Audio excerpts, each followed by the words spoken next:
எல்லாருக்கும் ராம் ராம். இந்த வீடியோவில் நம்ம திருப்பான் ஆழ்வாரோட கதை பார்க்க போகிறோம். திருப்பான் ஆழ்வார் ரோகிணி நட்சத்திரம் கார்த்திகை மாசம்ல பிறந்தார். பெருமாளோட ஸ்ரீவத்சம் இதோட அம்சமாக பிறந்தார். ஸ்ரீவத்சம் அப்படின்னா பெருமாளோட ஹிருதயத்துக்கு மேலே சின்னதாக ஒரு மச்சம் இருக்குது, அதுதான் ஸ்ரீவத்சம். அந்த ஸ்ரீவத்சத்தோட அம்சமாக திருப்பான் ஆழ்வார் பிறந்தார். திருப்பான் ஆழ்வார் கையில் எப்போதுமே அந்த பான் அப்படின்னு சொல்லக்கூடிய அது ஒரு மியூசிக்கல் இன்ஸ்ட்ருமெண்ட். அதை வச்சுண்டு பெருமாளை பற்றி சதா சர்வகாலமும் பாடிண்டு தியானம் பண்ணிண்டு இப்படியே தன்னோட வாழ்நாளை கழிச்சுட்டு இருந்தார்.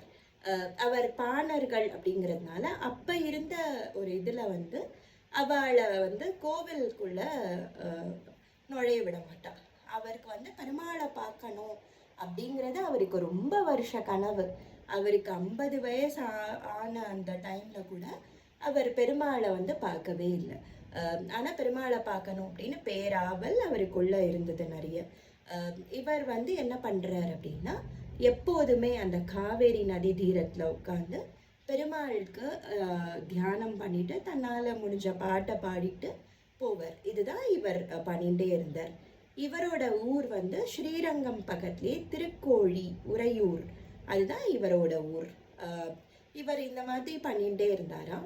ஒரு நாள் லோகசாரங்கர் பெருமாளுக்கு திருமஞ்சனம் பண்ணுறதுக்கு ஜலம் எடுக்க வந்தாராம். அப்போ என்ன ஆறுது அப்படின்னா, இவர் வழியில் உட்காந்துட்டு இருந்தாராம்.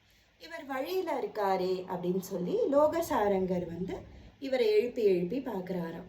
ஆனால் அவர் எழுந்துக்கவே இல்லையா. பெருமாளோட அந்த அப்படியே ஆழமாக போயிட்டா. அதனால தான் அவளை ஆழ்வார்கள்னு சொல்கிறோம்.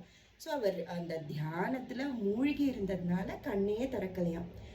இவரும் கூட்டு பார்த்துட்டு அவர் என்ன பண்ணுறாரா, அங்கே ஒரு சின்ன ஒரு கல் இருந்தது, அதை எடுத்து கிட்ட அவர் மேலே போட்டு எழுப்பலாம் அப்படின்னு பார்க்குறப்போ அது அவர் நெத்தியில் பட்டெடுத்து. ஸோ பட்ட உடனே அவர் நெத்தியிலேருந்து ரத்தம் ரத்தம் வந்த உடனே எழுந்துட்டார். சரி, நம்ம மேலே தான் ஏதோ தவறு இருக்குது, நம்ம தான் ஏதோ தவறு இழைச்சிருக்கோம்னு சொல்லி ஒன்றுமே பேசாமல் அங்கேருந்து போயிடுறாராம்.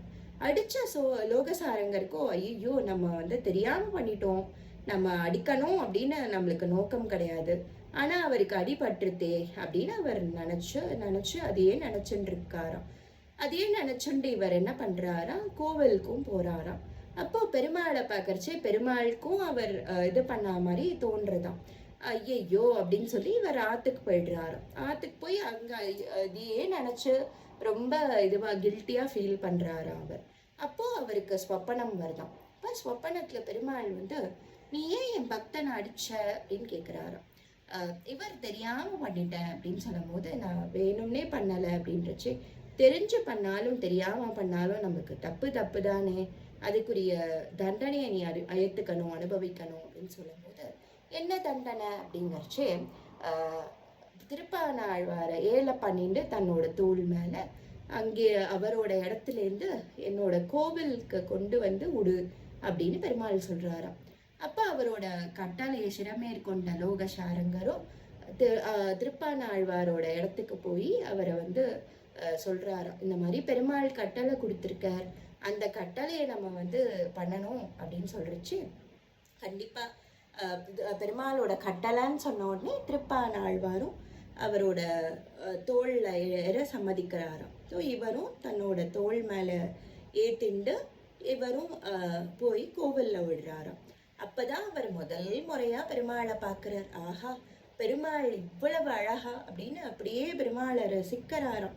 ரசித்து அந்த இடத்துலையே அவர் அமலன் ஆதிபிரான் அப்படின்னு பெருமாள் மேலே ஒரு பிரபந்தத்தை எழுதுறார். பெருமாள் மேலே பிரபந்தத்தை எழுதின உடனே கடைசியில் அதில் கண்களில் முடிக்கிறாராம்.